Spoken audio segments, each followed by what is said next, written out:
What if the Vice President of the United States was secretly funding terrorism in Africa? What if one African leader had the courage and the proof to bring down a global superpower's lies? Live on international TV? This isn't fiction. This is the political scandal that shook the world. From secret arms deals to a historic press conference that silenced Washington, witness how President Ibrahim Traoré exposed the truth and changed the future of an entire continent. Stay with us. What you're about to hear is explosive. It was a sweltering morning in Ouagadougou, May 2025, when President Ibrahim Traoré received a cryptic but urgent call from Colonel Dermain Ourago, his chief of intelligence. Mr. President, we've intercepted communications that will shake the foundations of global diplomacy. It concerns none other than the Vice President of the United States, JD Vance. Ibrahim, only 36, had faced wars, coups, and betrayal, but the tone in Ourago's voice made him stop mid-step. "Speak clearly, Colonel," he said, staring out the window at a bustling capital oblivious to what was unfolding behind the scenes. "What exactly are we looking at?" Ourago didn't hesitate. "We have high-level recordings. Vance is heard discussing arms shipments with known international dealers, specifically targeting the Sahel region. They're deliberately fueling terrorist factions." Ibrahim clenched his jaw. For years, his nation had fought to stabilize a region consistently overlooked by Western allies, who spoke of partnerships but provided little tangible support. Now, one of the most powerful men in the world was allegedly enabling chaos for political and financial gain. "Are these recordings authentic?" Ibrahim asked. "Our cyber intelligence team has verified them. Crystal clear, no manipulation," the colonel affirmed. Ibrahim knew what this meant. It was no longer politics. It was war disguised as diplomacy. "Call an emergency cabinet meeting within the hour," he commanded. "Alert foreign affairs. Begin contacting allies discreetly, and prepare secure communication channels. We cannot act alone." As he hung up, Ibrahim stared at his phone. A message from his wife Ajara blinked on screen. "The kids want to know when you'll be home. I told them, Daddy is busy protecting the nation." He stared at the words. That protection now had global implications. 1 hour later, the presidential cabinet room was filled with tension. Ministers sat stiffly as Colonel Ourago set up a secure laptop. "Gentlemen," Ibrahim began, "what you're about to hear may permanently alter our relationship with the United States." The colonel clicked on the first audio file. JD Vance's voice came through. "Instability in the Sahel ensures reliance on our weapons. If they stay desperate, they keep buying." A second voice, identified as Marcus Wheeler, an arms dealer, responded, "The next shipment's ready. Our friends in the insurgency know what to do. Keep the chaos alive." Gasps escaped the room. Foreign Minister Dr. Alance Sawadogo looked stunned. "Mr. President, this isn't just corruption. This is a coordinated betrayal. The Americans are feeding the war we're dying to end." Ibrahim nodded gravely. "There are 12 more recordings. They span 18 months. In each, Vance is seen manipulating this region's conflict for profit and influence." Defense Minister Colonel Kassoum Kibali leaned forward. "Could this be a fabrication? Misinformation from a hostile source?" Ibrahim didn't blink. This came from the NSA's own communication systems. A whistleblower embedded within US intelligence gave us these files. She risked everything to get this to us. Silence fell. The implications weren't just geopolitical. They were deeply personal. Thousands of African soldiers, mothers, and children had died while someone across the ocean profited. "What now?" asked Sawadogo. Ibrahim stood, voice calm but firm. "We expose the truth, but strategically. First, we rally our fellow African leaders. Then, we deliver this to the world through reputable media. JD Vance treats Africa like a chessboard. Today, we flip the board." Within hours, Ibrahim's private phone was buzzing. Presidents from across Africa, Senegal, Nigeria, Ghana, were calling. President Macky Sall of Senegal was the first. Ibrahim, if this is real, the consequences are massive. Senegal stands beside you. In Lagos, President Bola Tinubu spoke with fury. We've buried too many men fighting a war the Americans may be secretly sustaining. If this is true, the world must know. By evening, 15 African leaders had joined a secure video summit. Ibrahim played the evidence piece by piece, recordings of Vance discussing delaying peace talks in Mali, expanding military bases in Niger under the cover of terror threats, and suppressing humanitarian aid to intensify the region's suffering. President Felix Tshisekedi of the DRC couldn't hold back. This is not diplomacy. This is economic warfare, and they're using African bodies as collateral. In Washington, JD Vance sipped coffee during his morning briefing, utterly unaware. His assistant, Amanda Collins, ran down the day's schedule. Defense appropriations at 2 p.m. and African policy review at 4. Vance chuckled. The African stuff? Routine nonsense. They always need something. But deep within America's intelligence apparatus, his facade was already cracking. Back in Burkina Faso, Ibrahim was finalizing his next move, a global press conference at 3 p.m. the next day. His press director, Ibrahim Traoré, confirmed, BBC, CNN, Al Jazeera, France 24, they've all confirmed attendance. Ibrahim nodded. The world must see what JD Vance did. Tomorrow we tell them. The morning of May 20th, 2025, broke worse news. Yet the kind of anticipation reserved for historic events. Ouagadougou's streets were unusually quiet, not out of fear but reverence. At Thomas Sankara International Airport, waves of foreign journalists poured in. Camera crews from across the globe unpacked equipment under the watchful eyes of presidential guards. Inside the palace, President Ibrahim Traoré stood tall in his private office, reviewing his speech for the final time. He wasn't just preparing to reveal corruption, he was preparing to shift the global balance of truth. His aide, Moussa Kabore, entered swiftly. Mr. President, we now have 89 journalists confirmed. New York Times, Washington Post, Reuters, Al Jazeera. Everyone is here. BBC says it's the most anticipated press conference in African history. Ibrahim didn't flinch. And the tech team? Audio files verified. Cybersecurity is live. We're ready, Moussa confirmed. Meanwhile, across the Atlantic in Washington, JD Vance was finishing breakfast with his wife Usha. I've got that Africa policy review today, he muttered, barely looking up from his phone. It'll be another hour of begging and finger-pointing. His wife chuckled. Be kind, JD. But the calm in his home stood in stark contrast to the storm about to hit. What Vance didn't know was that his own government had already turned on him. Dr. Sarah Chen, a high-ranking NSA analyst, had spent 18 months secretly archiving evidence of his dealings.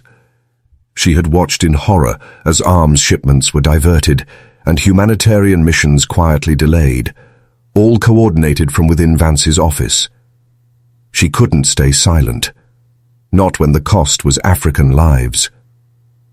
Back in Ouagadougou, 1 hour before the press conference, Ibrahim received a call from an unexpected source, former US President Barack Obama. President Traoré, I've seen preliminary reports. If what you have is real, please know not all Americans condone this. Some of us still believe in justice. Ibrahim, caught off guard, responded with respect. Thank you, Mr. Obama. This is not America versus Africa, it's truth versus exploitation. At precisely 3:00 p.m., President Traoré entered the Grand Conference Hall. Every seat was taken. Journalists stood shoulder to shoulder in the aisles. Lights flashed. Cameras rolled. Ibrahim stepped to the podium, the seal of Burkina Faso shining behind him. His face was calm, but his eyes burned with clarity. Ladies and gentlemen of the press, he began.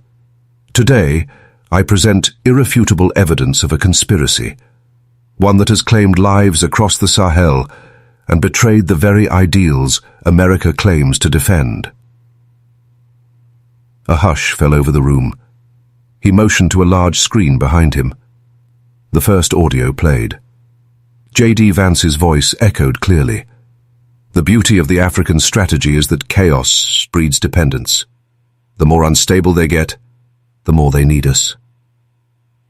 Gasps rippled across the hall. CNN's Sarah Johnson began furiously typing. BBC's James Mitchell was already whispering updates to London. Ibrahim didn't pause. He rolled through audio after audio. In one, Vance instructed Wheeler to delay peace talks in Mali. Let them bleed a little longer. It helps justify the next troop deployment. In another, he described withholding humanitarian aid. Hungry people are easier to radicalize, Vance said. Journalists were visibly stunned. Some dropped their pens. Even seasoned war correspondents looked shaken. This wasn't a scandal. It was a geopolitical betrayal. At the same time in Washington, chaos was erupting in the vice president's office. Robert Hayes, Vance's chief of staff, stormed in. "Sir, we have a situation. Burkina Faso is broadcasting your private conversations. The world is listening right now." Vance froze. "That's impossible. Our systems are secure." "Not secure enough," Hayes shot back. "They have 18 months of your communications.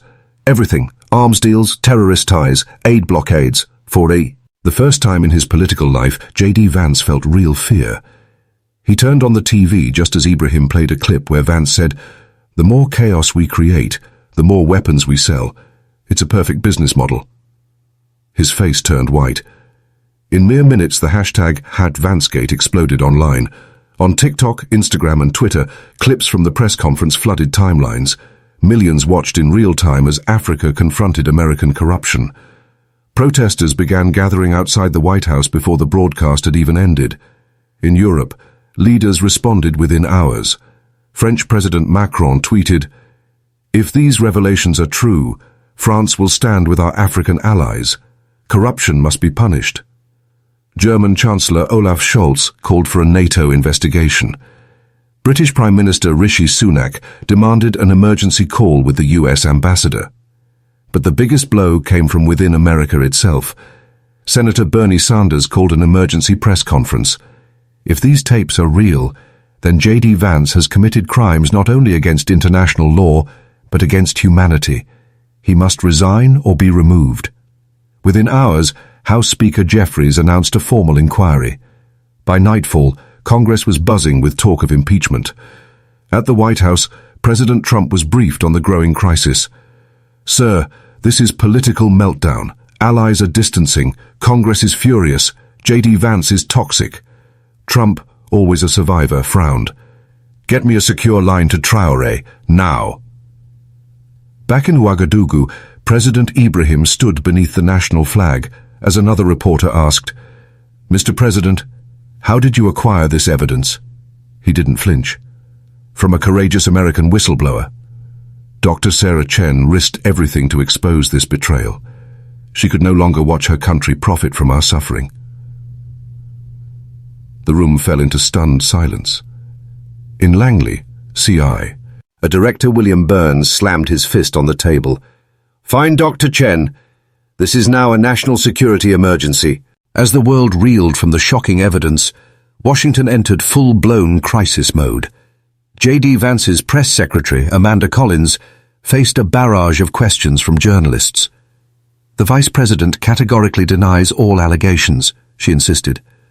But her voice was tight, brittle. The press wasn't buying it. The recordings were too precise, the timeline too clear. Every hour brought a new wave of outrage. International headlines screamed betrayal. European parliaments debated sanctions. Protests erupted not just in America, but in Paris, Berlin, and London. Meanwhile, in the heart of Africa, President Ibrahim Traoré had become a symbol of global moral courage. Leaders around the world were calling his office to express support or seek clarification. His approval ratings in Burkina Faso soared overnight. He wasn't just a president anymore. He was a defender of truth in a sea of political deception. In Washington, a storm was brewing within both parties. Democratic lawmakers were demanding Vance's resignation. "This is treason dressed up as policy," shouted Representative Aisha Clark on the House floor. Even Republicans, usually quick to close ranks, were hesitant. Senate Minority Leader Mitch McConnell issued a statement that sent shockwaves through conservative circles. These allegations, if verified, constitute a betrayal of American values and endanger our alliances abroad. This cannot stand. The next day, outside the White House, thousands gathered with placards reading, "Not in our name," "Stop blood for profit," and "African lives matter." Civil rights leaders, students, veterans, and even military families came together to demand accountability. What was once a geopolitical story had now ignited a moral uprising. Inside the Oval Office, President Trump held a tense strategy session. "Sir," his senior advisor began, "JD Vance has become a liability. The longer he stays, the more your administration bleeds support." Trump shook his head. "JD's been loyal. I won't throw him to the wolves over edited recordings." But another voice chimed in, his legal counsel. "Mr. President, this is no smear. We've reviewed the files. The evidence is real. If you protect him, you go down with him." As Trump stewed in silence across the ocean, the African Union called an emergency summit in Addis Ababa. Presidents, prime ministers, and ministers of defense gathered to address the crisis. President Moussa Faki Mahamat opened the session. "The revelations from Burkina Faso confirm what many of us suspected. Our instability is being engineered by those who claim to help us. The resolution was unanimous. Suspend all ongoing military cooperation with the United States pending a full investigation." China and Russia seized the opportunity. Beijing pledged a new $50 billion infrastructure package for African nations, promising transparency and neutrality. Moscow offered advanced defense equipment to Sahel nations with no political strings attached. The global balance was beginning to tilt. In Burkina Faso, Ibrahim's office had become a global operations hub. FBI liaisons, Interpol investigators, and UN officials were all working from within the presidential compound. The evidence was staggering. Financial records showed American defense contractors wiring millions to shell companies linked to terrorist networks. More recordings surfaced. In one, JD Vance explicitly said, "We can't let Mali stabilize too quickly. If they find peace, we lose leverage." Dr. Sarah Chen, the NSA whistleblower, had gone underground, moving between safe houses across Europe, but she refused to back down. Her attorney released a public statement. "Dr. Chen acted from moral obligation. She will cooperate with all international investigations. She saw firsthand corruption and could no longer stay silent." Congress moved with uncharacteristic speed. Within 72 hours of the press conference, the House Judiciary Committee launched formal impeachment proceedings. The Speaker of the House announced a special investigative panel led by bipartisan members. Former Special Counsel Robert Mueller was appointed as lead prosecutor. "The evidence provided by President Traoré and the NSA whistleblower is credible, extensive, and deeply disturbing," he declared during a televised briefing. JD Vance, meanwhile, hired an elite legal team to manage his defense. His lead attorney, David Schoen, spoke to the media. "My client denies all charges. These recordings are being misinterpreted. He was conducting covert operations approved by top-level national security officials." But the excuses fell flat. In one recording, Vance laughed while saying, "Destabilizing Africa is just the cost of doing business." Public opinion turned swiftly and harshly. A CNN poll revealed that 78% of Americans believed Vance should resign immediately. Editorials across major newspapers urged swift justice. The Washington Post ran the headline, "The Vice President of Terror?" Social media campaigns exploded, and even late-night comedians abandoned satire for solemn condemnation. At the United Nations, Secretary General Antonio Guterres held an emergency briefing. "What we have witnessed is not merely a policy failure. It is a moral collapse. Africa has every right to demand justice. We support a full international investigation." Inside Burkina Faso's palace, Ibrahim Traoré sat with his cabinet late into the night. He looked weary, but resolved. "We've exposed the cancer," he told them. "Now we begin the hard part, rebuilding trust. Not just in foreign alliances, but within our own continent." He proposed a new regional defense alliance, free from external manipulation, an African-led security coalition. His ministers nodded. The winds of change were no liqueurs, Onga whispers. They were roaring. 3 days after the explosive revelations, Capitol Hill was in a frenzy. The House Judiciary Committee held televised hearings, and the evidence laid out was damning. Audio recordings, financial documents, and intercepted messages painted a picture of calculated chaos. JD Vance wasn't just an accomplice. He was the architect of a policy that weaponized suffering. His smug public persona was nowhere to be seen. Behind closed doors, Vance was panicking. Allies had turned cold. Donors stopped calling. Even his inner circle grew silent. Back in Burkina Faso, President Ibrahim Traoré coordinated tirelessly with international investigators. His palace had become a command center for truth. Rooms once reserved for diplomatic guests were now filled with FBI agents, UN legal teams, and cybersecurity experts tracking the roots of the conspiracy.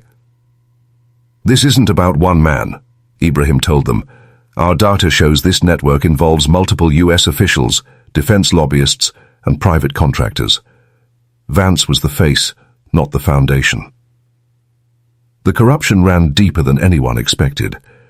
One set of documents traced over $30 million in transfers from US arms manufacturers to offshore accounts linked to shell companies in Dubai and Cyprus.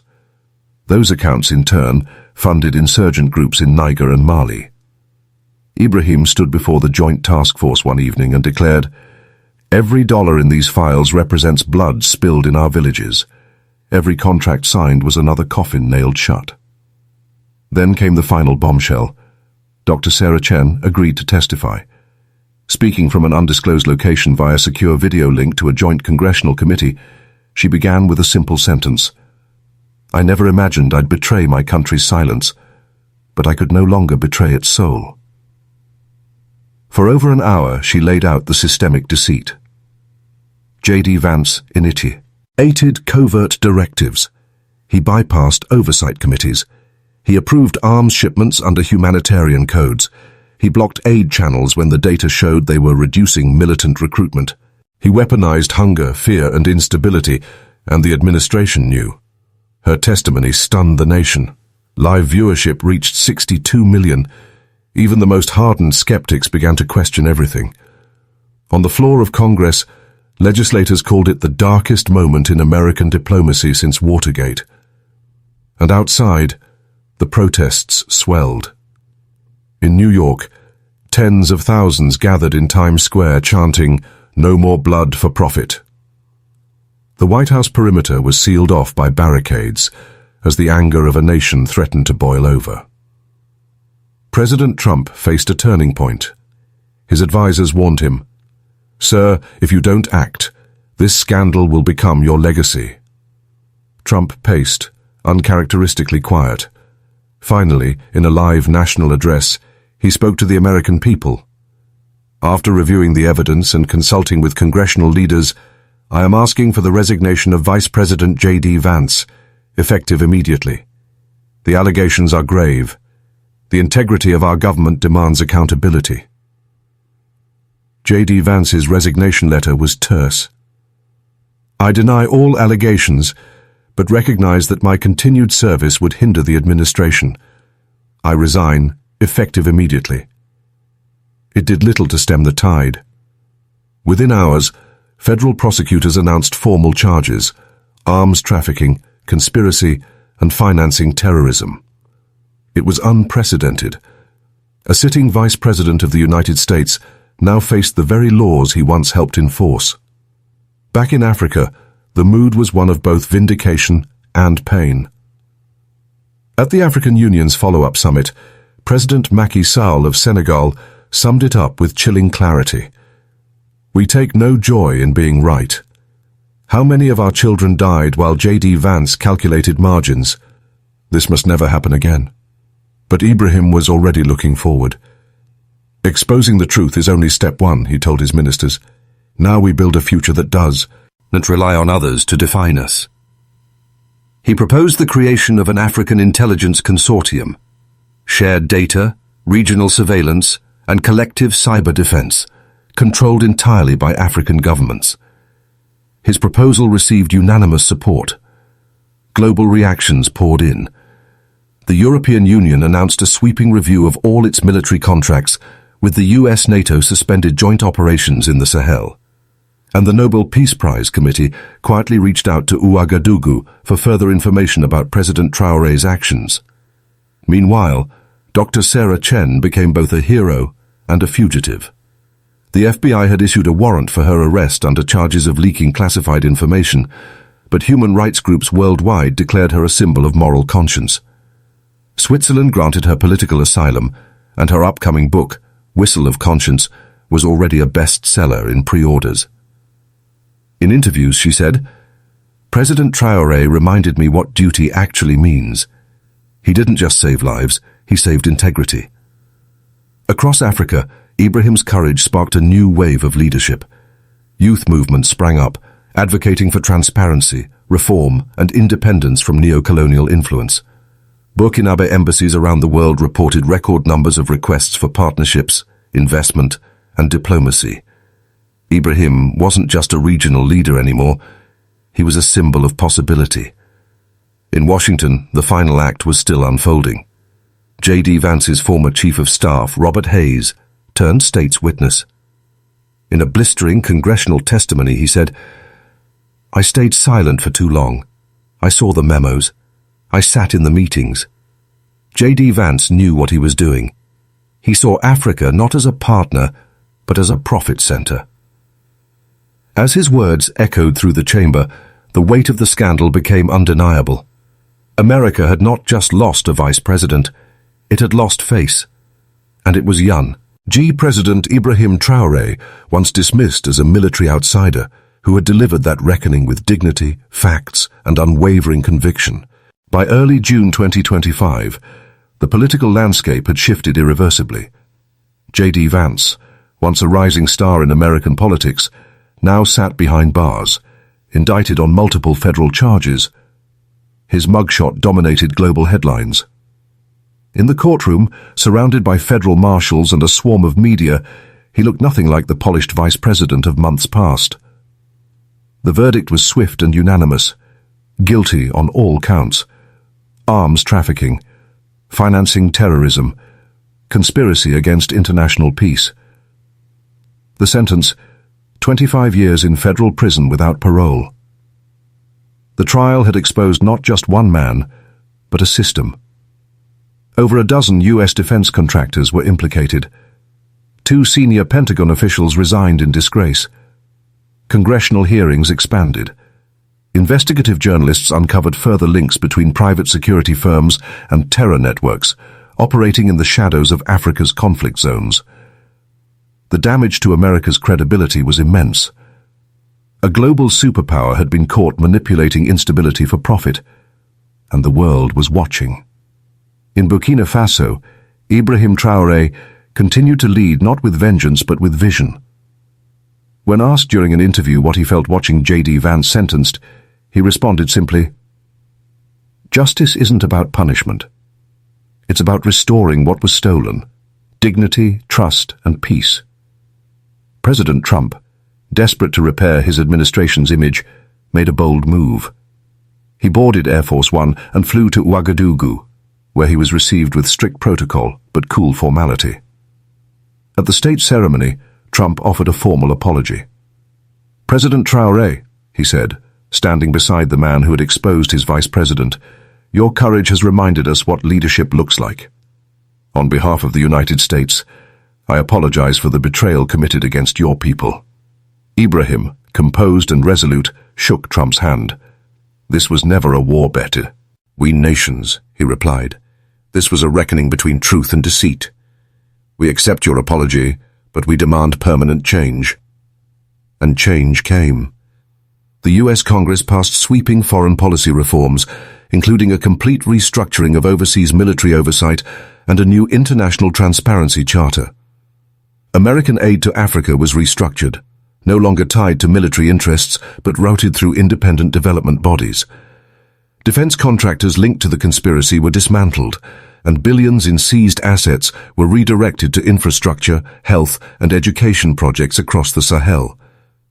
Back in Switzerland, Dr. Sarah Chen lived under security protection, now considered both a hero and a pariah, depending on whom you asked. Her memoir, Whistle of Conscience, hit #1 in over 20 countries. In her final chapter she wrote, "Ibrahim Traoré did what global institutions failed to do. He stood up, alone at first, but his truth became a wildfire. It lit up the darkness I once thought permanent." At the Nobel Peace Prize ceremony that December, the hall fell silent as Ibrahim Traoré walked to the podium. At 37, he became the youngest recipient in the award's history. Dressed in traditional Burkinabe robes, he addressed the world with humility. "This prize is not for me alone. It belongs to every African child who has ever been told they're less. It belongs to every mother who buried a son in a war she never asked for. It belongs to those who speak truth, even when their voices shake." His speech sparked thunderous applause, not just from diplomats and dignitaries, but from people watching across the world, activists, students, whistleblowers, and citizens who saw in him a rare blend of courage and clarity. Months passed, but the legacy of Vancegate, as it was now called, only grew. University courses dissected it. Documentaries were made.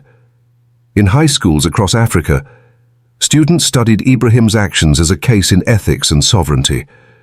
The African Union ratified the Sahel Defense Pact, an entirely African-led regional security alliance free from foreign interference. Cybersecurity labs were opened. African-built satellites were launched for real-time surveillance and weather forecasting. The continent was rising, not as a charity case, but as a force of its own. Ibrahim, meanwhile, refused to let power change him. He still lived in the same modest presidential residence. He walked his children to school when he could. He held weekly town halls, often broadcast live. When asked in an interview if he ever feared retribution from the forces he'd exposed, he smiled and said, "Courage isn't the absence of fear. It's the choice to act despite it." As 2026 dawned, Burkina Faso had transformed. Roads were paved, schools reopened, the number of terrorist incidents dropped dramatically. Without the secret flow of weapons and influence, peace was no longer a mirage. The international community, once wary, now lined up to forge new partnerships, not with agendas, but with respect. In a quiet moment one evening, Ibrahim sat with his wife Ajara under the stars. Their children played nearby. "You changed the world," she whispered. He looked at her, tired but peaceful. "No," he said softly. "The world changed because people finally listened." The story of Ibrahim Traoré, soldier, president, whistleblower ally, peacemaker, became more than history. It became legend, a testament that even in a world of power, corruption, and deception, truth, when wielded with courage, can still reshape the future.